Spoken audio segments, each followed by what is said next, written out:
Čaute ľudia, moje meno je Flasheros a toto je nový gameplay na hru Hearts of Iron 4, ktorá je strašne dobrá a budem sa vám snažiť ju aj vysvetliť nováčikom a začiatočníkom. Ja si nie som nie až taký profesionál, ale určite vám môžem niečo vysvetliť. Takže hra sa ako začína ako vždycky singleplayerom, iba keď nechci multiplayer, ale pre začiatočníkov odporúčam singleplayer a novú hru. Ja som už mal rozhrať tú hru za Jugosláviu, ale idem si na niečo iné, takže tu máte základné a najväčšie mocnosti od Francúzska po Sovietsku úniu, demokrati, fašisti a komunisti. Ja si ale vyberiem niečo menšie, pretože keď ste noví, tak najlepšie začne niečo menším a stredne veľkým, nie ani moc veľkým, ako je Sovietská únia, nie ani moc malým, ako napríklad Rakúsko, Švajčiarsko, Belgicko, alebo napríklad Litvánia, Latvia, Estónia a tak ďalej. Takže odporúčam väčšinou ľuďom hrať na začiatku za Rumunsko alebo Jugosláviu. Ja sa ale rozhodnem ísť na niečo menšie, aby som ukázal, že aj menšie štáty môžu niečo dokázať. Ale ten nie je až taký malý mikroštát ako toto tu. Lebo má v sebe veľa pozemkov, aj keď vyzerá malo. A za Portugalsko sa dá ľahko vyhrať. Celé Španielsko, čo som už raz dokázal. A chcem vám to aj ukázať. Takže si to ukážeme. Začnete hru štartom a počkajte si, než sa vám to načíta.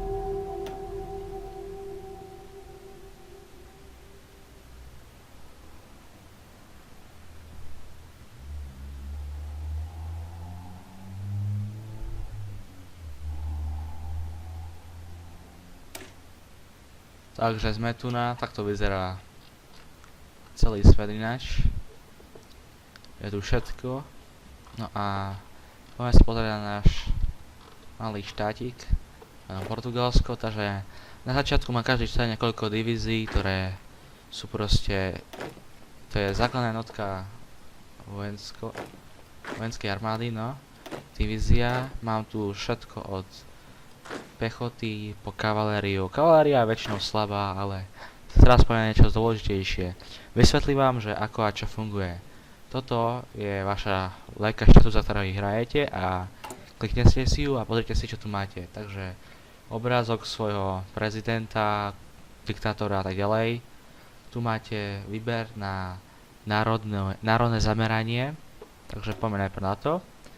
Národné zameranie to sú akoby vy nachádzate nové veci, ktoré vám pomáhajú. Takže pre Portugalsko by ste si povedali, že toto. Ale pre nováčikov veľmi neodporúčam sa zamerávať na letectvo a na lode, ale skôr na pechotu, na politiku a na fabriky a tak.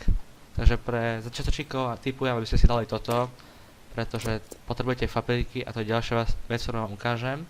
Ale najprv ukážeme si toto tu. Takže toto je vaše národné držanie, že proste aký ste všetci, ako idete všetci za svoje, že idete proste, že ste národne spojení. Takže proste naši ľudia teraz tu na Portugalsku sú spojení na 80%, čo je dosť vysoké. Potom ďalej tu máte politickú silu, tá je dôležitá, na menenie rôznych zákonov, na politických radcov, rôzne tu na dizajnérov, generálov a tak. Všetko stojí niečo. Zákony napríklad, zákony vývedencov. Ja to mám iba za dobrovoľníkov, ale to sa za chvíľu zmení.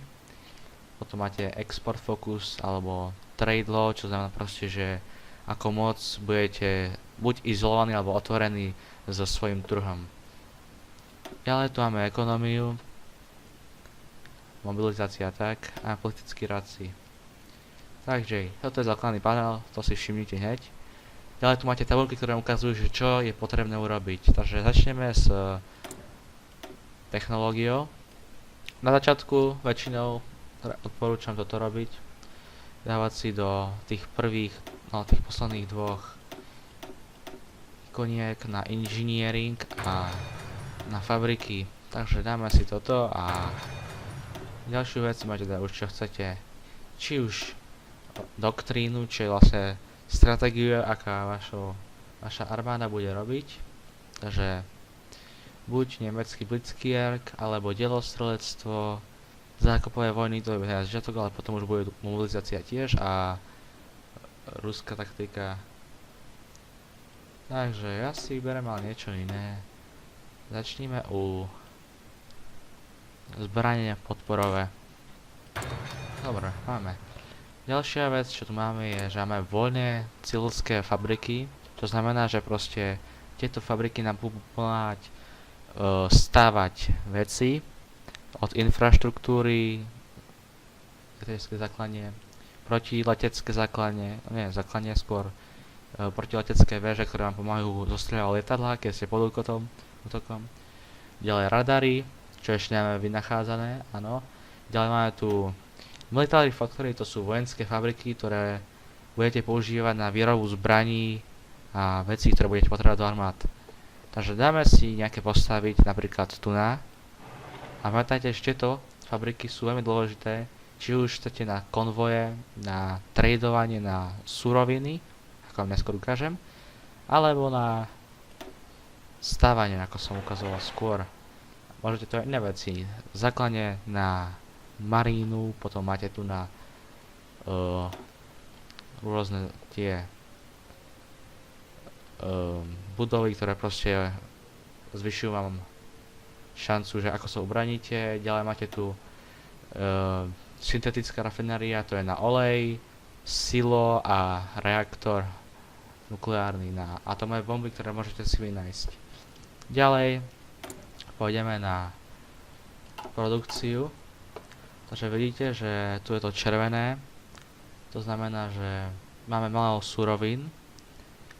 Toto je vlastne, čo zatiaľ vyrábam si, čo si sám produkujem. Ďalej tu môžeme dať aj niečo ako delostrelectvo alebo letectvo.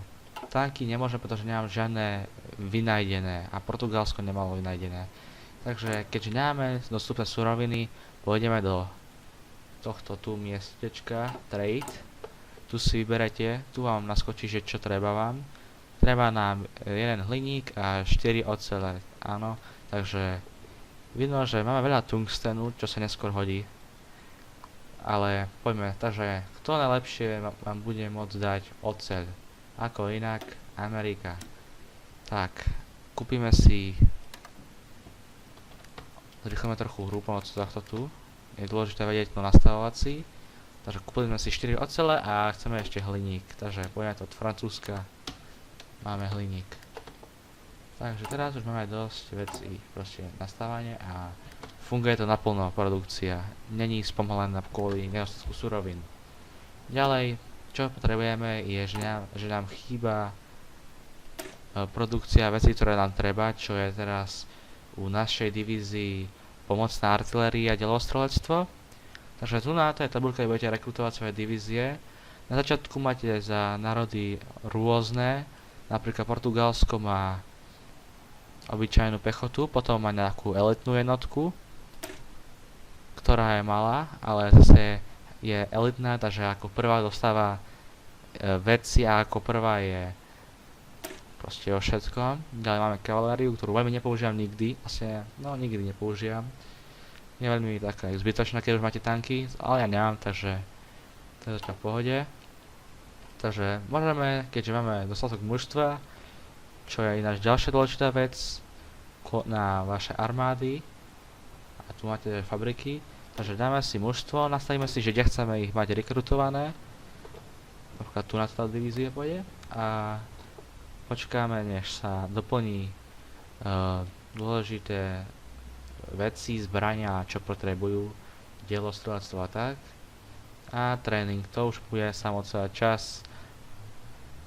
Ďalšia, čo potrebujeme je, že potrebujeme si začať vyrábať delostrelectvo, ale keďže nemáme žiadnu vojenskú fabriku, keďže v tom veľmi Portugalsku dobre nebolo, musíme si počkať, než sa nám postavia, keď som si dal skôr stavať. Môžete si dať aj viacej, ich tam nebráni. A ešte máme voľné doky na stávanie lodí. Ja veľmi lodi nestávam a pre nováčikov ani neodporúčam nič také robiť, lebo sa z toho zbláznite. Užíva to, že je za taký národ, ktorý je blízko vody a je aj na tom tak veľmi väčšinou závislý, tak to už je nebezpečné pre nováčikov. Napríklad Francúzsko, to ani veľmi svoje lode nepotrebuje, alebo nejaké stredozemné národy, Rakúsko, Švajčiarsko, Maďarsko, Československo.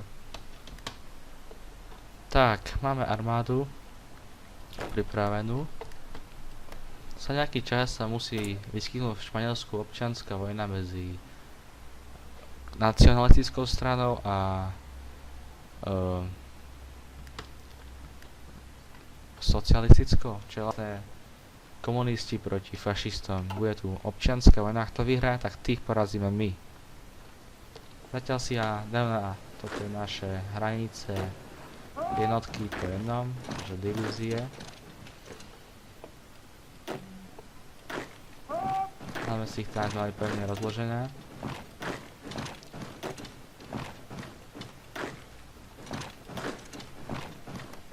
Znovu som ináč povedať jednu vec a to je, že... Počkajte, rozložím na sebe. No takže, keď chcete si upravovať divízie alebo iné veci, tak pozrite na také hviezdičky, ktoré je vlastne vojenská skúsenosť, takisto aj u maríny a u letectva. No ale a keď chcete si napríklad editovať, to znamená upravovať si divízie nejaké vlastne, ktoré môžete robiť hociaké, môžete tu napríklad tanky, máte tanky, auta, kavalériu, to je jedno, ale potrebujete na to hviezdičky a hviezdičky sa získavajú buď ako vždycky bojom, zaberaním nejakých veľkých miest, ktoré majú nejakú hodnotu dobrú, alebo cvičením armády. Čo sa dostane v ďalšej časti a to je armáda. Toto je tlačítko, ktoré vám urobí armádu. Môžete sa robiť malú armádu, napríklad 3 divízie, alebo veľkú armádu, ako máme všetky naše divízie, napríklad 13 divízií. Tu si vyberáte lídera, ja zatiaľ máme iba jedného, čo je málo. Ešte ďalší dva by sa nám hodili, ale toto je najviac skúšenejší náš, takže poďme ho vyskúšať. Môžeme si ich aj dať povýšiť, keď chceme, a budú mať nejaké bonusy. Takže dáme si napríklad lídera Bruna do Santosa a ten nám bude dávať bonusy, keďže bez veliteľa nemáte veľmi veľa skúseností a tak potrebujete si dať ich vašu armádu vycvičiť, aby ste získali si tieto hviezdičky. Takže toto im bude znižovať atriciu, čo je ďalšia vec, a to je to, že proste v rôznych mestách môže byť napríklad búrka, piesočná búrka, napríklad sneh a tak, a to vám znižuje atriciu, čo je vlastne, že nemajú dostatok jedla a tak. S tým sa nedá nič robiť a postupne umierajú nejaké vojaci. A keďže ja som si dal ich cvičiť, tak cvičenie uberá atriciu a to je akoby penálta za to, že si ich cvičíte, hej, takže keď ich chytíte nepripravených, toto je akože tak, aby to bolo na realizme postavené.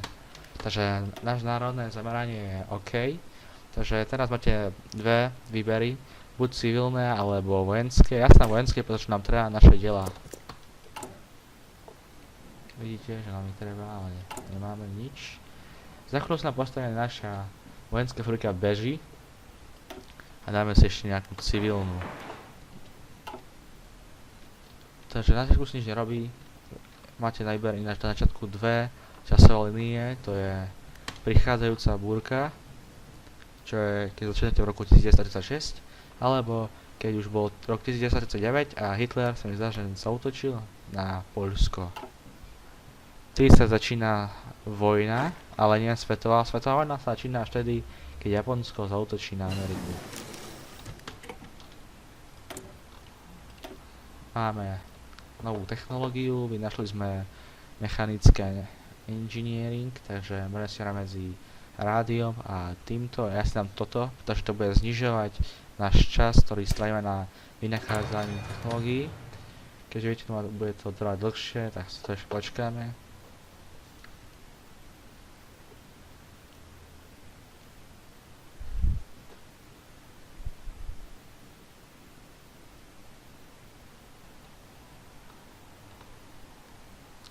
Takže za 30 dní to už bude. Poďme sa pozrieť, ako sa deje na iných stranách. Máme tu aj nejaký menší ostrovček, myslím, ostrovčeky v Atlantiku. To sú naše elitné jednotky, ktoré držia ich.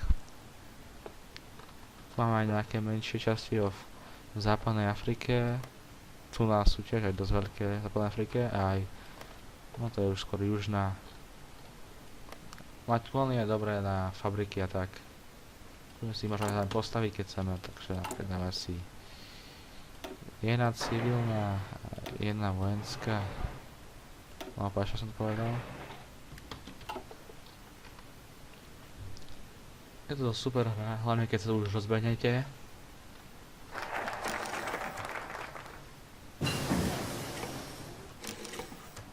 Takže náš národné zameranie je OK. Už sme týmto tu, sme získali jednu vojenskú fabriku. A teraz poďme na to tu a to nám dá cieľnú fabriku, to nám bude pomáhať zrýchľovať veci v stávaní. Takže ďalšia vec, čo by sme mali mať už tomto rokom je motorizovaná divízia, proste že auta. A už nejakú doktrínu by nám trebalo. Čo si dáme? Väčšinou pre tých, čo nevedia, čo si dali, je najlepšie sa toto asi myslím. Alebo toto. Toto je väčšinou pre také národy, čo majú veľké mužstvo. Takže Rusko, Amerika. Aj keď Amerika nesom si istý, čo používa. Takže ako je náš tréning? Tu sú naše levely, čo sú 3. To sú nováčikovia, to sú netrenovaní, potom sú obyčajne vytrenovaní. A elity, to sú už vycvičené a dobré. Takže náš tréning sa ešte nezačal, pretože nemáme dostupné veci, ktoré nám treba. A máme už dosť bodov na to, aby sme si spravili nejakú zmenu v našej politike. Takže čo si môžeme dať? Môžeme si zamerať napríklad na elektroniku, alebo na fabriky, alebo na teoristov, čo sú proste ľudia, čo robia teórie a získajú nám veci. Takže, alebo politických tých poradcov. Toto vyzerá sľubne.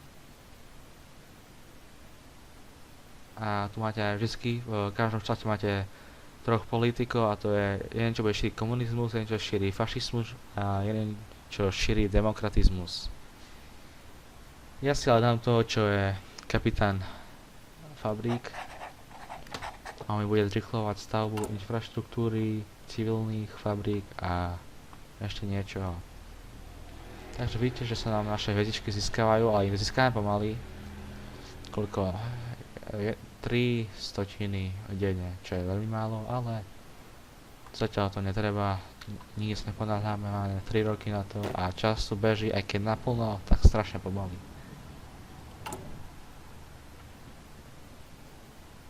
Takže tu máte aj číslo, že koľko za deň vyrábate zbraní.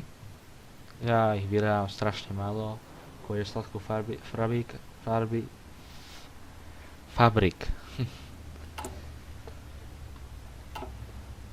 Takže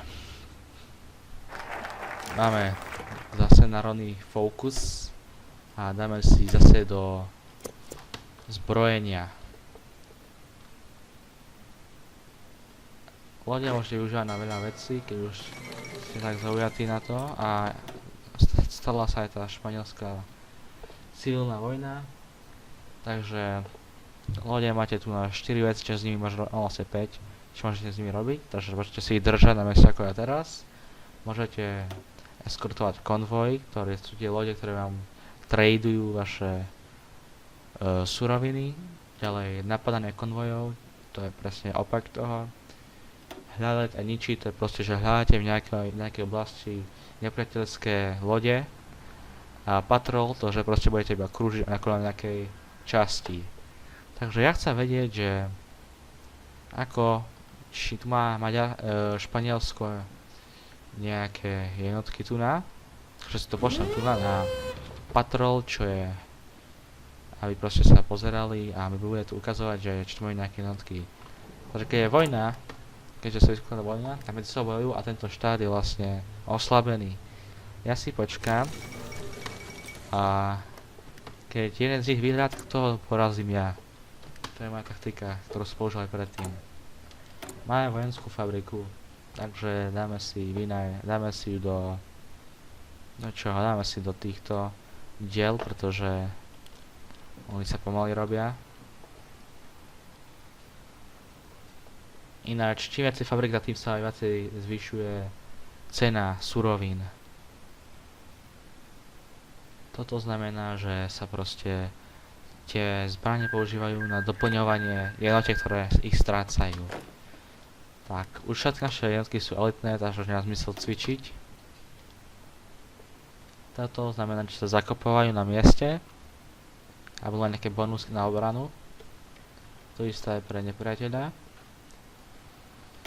Takže môžem si stavať nejaké lode, ale nechcem veľmi míňať potrebné suroviny. Radšej využijem svoje loďstvo na ochraňovanie našich konvojov. Aspoň tu na Atlatinku.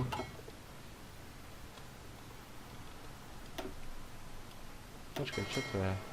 Nerobia dve veci naraz? Nie. Asi sa musia presunúť.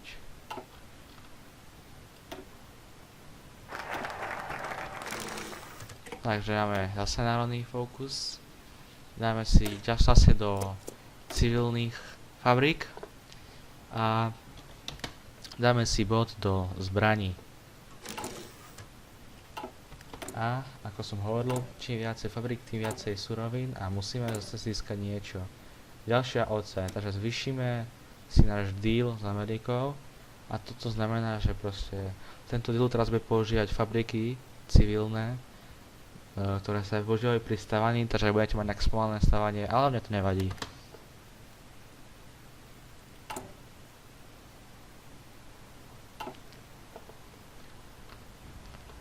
Medzi sa bojujú a my ich dorazíme.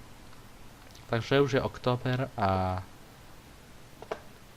za chvíľu sa to už začína zvyšovať naša svetové napätie, sa to slovo prekladá. To znamená, že proste ako je svet napätý z iných vojen. Takže keďže Španielská republika a nacionalistické Španielsko sa bojujú, tak republikánske Španielsko boje proti nacionalistickým. Niekedy sa stane, že vyhrá nacionalistické, niekedy, že republikánske Španielsko, ale tak či tak my dostaneme. Takže tu máme náš panel, kde je diplomácia, to je politika a môžeme si povedať, že čo o nich vieme. Fašisti sú na 100%, to je ich strana. Ďalej, čo si o nás myslia, aké majú národné spojenie a proti nim majú o 10% viacej. Potom s inými krajinami, akú majú politiku. Takže je vo vojne s nacionalistickým Španielskom. Takže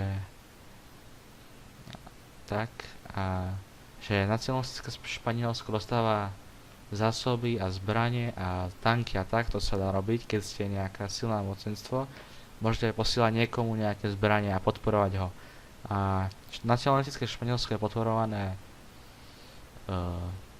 nie síce vecami, ale dobrovoľníkmi poslanými z Nemecka a z Talianska. Tu nás zase naopak je republikánske Španielsko, čo má toto takisto, iba že proti nacionalistom a tiež dostávajú dobrovoľníkov, ale zo Sovietskej únie.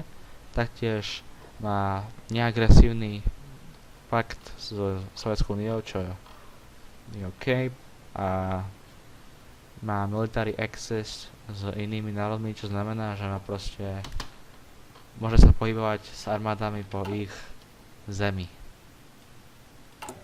Je 9. november a naše armády sa čo stále nestávajú, takže zabudol som povedať o tomto a toto vám ukazuje, že proste aká národná strana je zatiaľ v popredí. Takže vidíte, že tu je 10%, tu je neutrálna a potom je tu 5% fašistická, 5% komunistická. A keďže ja chcem byť demokrat, tak si idem dať politického radcu, čo mi bude zvyšovať demokraciu. Teraz sme dostali taký panel, ktorý nám proste skrátené ukazuje, že či chcete, aby ste boli demokrati alebo nie.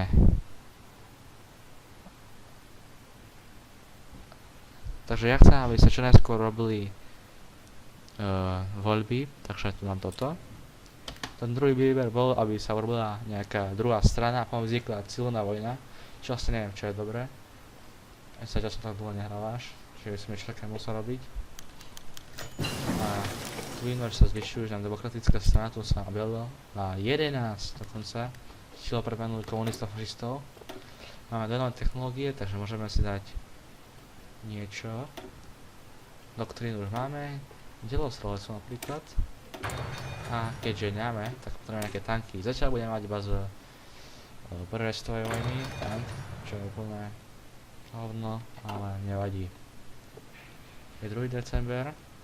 Vojna stále vyzerá v prospech nacionalistov, ale radšej počkáme, že ako to skončí.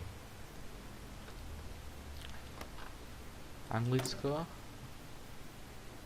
má zase svoje kolónie skoro po celej Afrike, nie, po východnej Afrike, aj nejaké časti západnej. A máme zase nový národný fokus. Teraz máme už niečo iné, máme už dosť tých fabrík. Budeme sa snažiť o armádu, takže o zbrojenie a tak. Neskôr stáme mobilizáciu, ale to asi až v ďalšom dieli.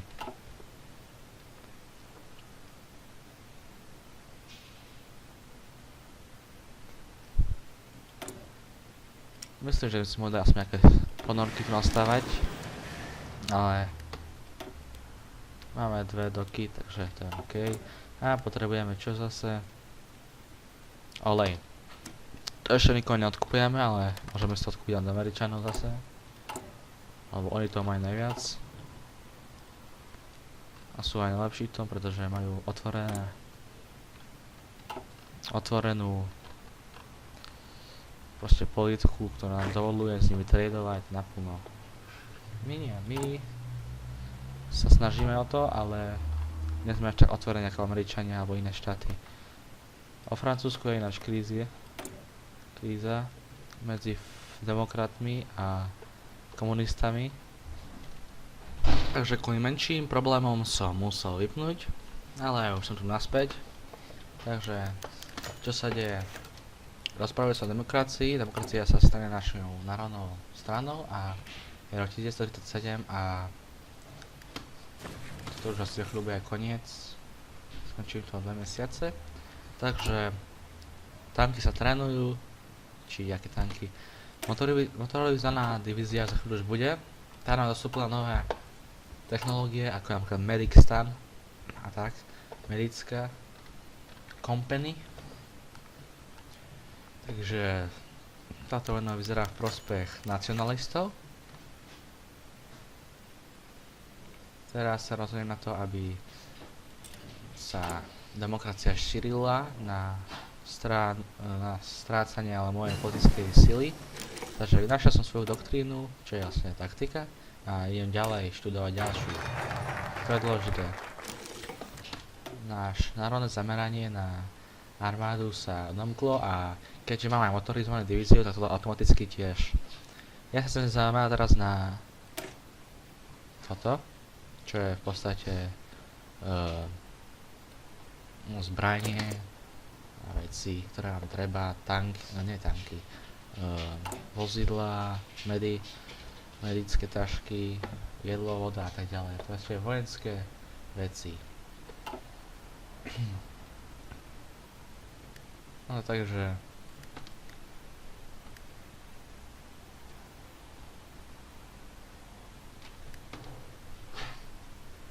veľmi si to nič nemení a za chvíľu to budeme aj končiť, ale ešte sa možno niečo do tej stane. Takže republikánske Španielsko sa nejak snaží vyhrať, vidno, že to robí nejaké menšie výhry a snažia sa prvý naspäť do svojho územia strateného, ale vyzerá to marné. Takže je 1. apríl a toto je koniec môjho videa. Keď sa mi to páčilo, tak dajte like, odber a viem, že niekedy to učí, alebo môže to vyzerať, že mi to laguje. Snažím sa to opraviť, ale Keď bude to vyzerať, že mám dosť podpory na to, aby som pokračoval v natáčaniu, tak si možno aj kúpim nejaké lepšie veci. Nový mikrofón, no tento je tiež nový, ale nie je veľmi kvalitný. A možno na nejakú rámku alebo čo. Takže keď sa vám video páčilo, ako som hovoril, like, odber. Keď ste pokračovali, napíšte do komentárov, keď sa vám niečo nepáčilo, napíšte a ja to sa snažím napraviť. Takže Flashers out. Fancy.